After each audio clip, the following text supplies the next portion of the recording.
Friends, welcome to my channel. ఈ వీడియోలో today 18th జనవరి 2025కి సంబంధించిన కరెంట్ అఫైర్స్ని చూద్దాము. కరెంట్ అఫైర్స్ అనేది అన్ని కాంపిటేటివ్ ఎగ్జామ్స్కి చాలా ఇంపార్టెంట్. సో కరెంట్ అఫైర్స్ని మిస్ చేయకుండా రెగ్యులర్గా చదువుతూ ఉంటేనే మనం మంచి స్కోర్ అనేది సాధించవచ్చు. ఫస్ట్, సంచార్ సారథి యాప్ ఆవిష్కరించిన టెలికాం విభాగం. మోసపూరిత ఫోన్ కాల్స్, ఎస్ఎంఎస్లపై ప్రజలు సులభంగా ఫిర్యాదు చేసేందుకు వీలుగా సంచార్ సారథి మొబైల్ యాప్ను టెలికాం విభాగం ఆవిష్కరించింది.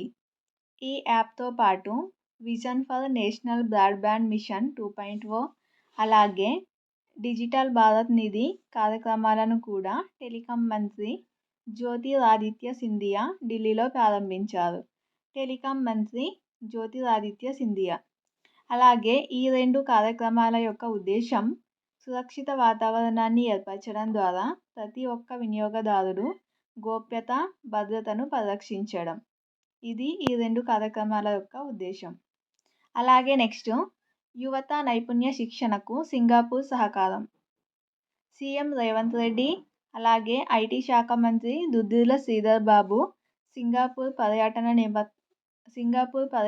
నేపథ్యంలో సింగపూర్ ప్రభుత్వం ఆధ్వర్యంలో ఇన్స్టిట్యూట్ ఆఫ్ టెక్నికల్ ఎడ్యుకేషన్ (ITE)తో రాష్ట్ర ప్రభుత్వ ఆధ్వర్యంలోని యంగ్ ఇండియా స్కిల్ యూనివర్సిటీ అవగాహన ఒప్పందం కుదుర్చుకుంది. ఈ యంగ్ ఇండియా స్కిల్ యూనివర్సిటీ అలాగే సింగపూర్లోని ఇన్స్టిట్యూట్ ఆఫ్ టెక్నికల్ ఎడ్యుకేషన్తో రాష్ట్ర ప్రభుత్వం ఒప్పందం కుదుర్చుకుంది. అలాగే గాల్లో పేలిపోయిన స్టార్షిప్ వ్యోమనౌక. అమెరికాకు చెందిన స్పేస్ఎక్స్ సంస్థ రూపొందించిన స్టార్షిప్ రాకెట్ ప్రయోగం విఫలమైంది. దీన్ని ప్రయోగించడం ఇదే తొలిసారి. అలాగే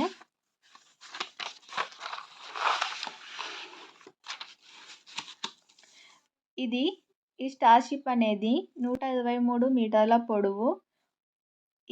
పొడవు ఉంటుంది. ఈ రాకెట్ టెక్సాస్లోని ప్రయోగ వేదిక నుంచి ప్రయోగించడం జరిగింది.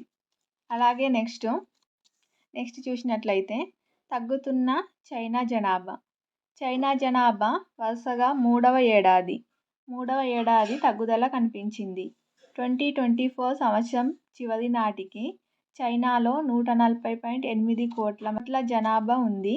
అది 2023తో పోలిస్తే 13.9 లక్షలకు తగ్గింది. నెక్స్ట్, లింగ సమానత్వ కమిటీని పునర్వ్యవస్థీకరించిన సుప్రీంకోర్టు ఏర్పాటు చేసిన లింగ సమానత్వ అంతర్గత ఫిర్యాదుల కమిటీని పునర్వ్యవస్థీకరించారు. ఈ లింగ సమానత్వ కమిటీకి చైర్పర్సన్గా బివి నాగరత్న. అలాగే దీంట్లో 11 మంది సభ్యులు ఉంటారు. దీన్ని ప్రధాన న్యాయమూర్తి నామినేట్ చేస్తారు ఈ కమిటీని. అలాగే నెక్స్ట్, ఇది చాలా ఇంపార్టెంట్. ఐఐటి సంబంధించిన కంపల్సరీ క్వశ్చన్ అనేది ఉంటుంది కాబట్టి, ప్లూటో రోబోను ఆవిష్కరించిన ఐఐటి మద్రాస్. చేతికి సంబంధించిన ఆరోగ్య సమస్యలు పక్షవాతం, వెన్నుపూసకు గాయాలైన వారిలో చేతిలో కదలికల పరిష్కారానికి ప్లగ్ అండ్ ట్రైన్ రోబోను ప్లూటోను ఐఐటి మద్రాస్ అలాగే Vellore Christian medical college CMC పరిశోధకులు అభివృద్ధి చేశారు. నెక్స్ట్ చూసినట్లయితే ఇది కూడా చాలా ఇంపార్టెంట్. బెంగళూరులో యుఎస్ కన్సులేట్ ప్రారంభం.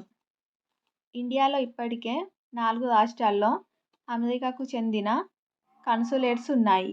అందులో ఒకటి హైదరాబాద్, ముంబై, చెన్నై, కలకత్తా. ఈ 4 కన్సులేట్స్ ఆల్రెడీ ఇప్పటికే మన ఇండియాలో ఉన్నాయి. దాంతోపాటు ఇప్పుడు అమెరికా తాజాగా ఐదవది బెంగళూరులో ప్రారంభించింది. మొత్తం 5 కన్సులేట్స్ ఇండియాలో ఉన్నాయి.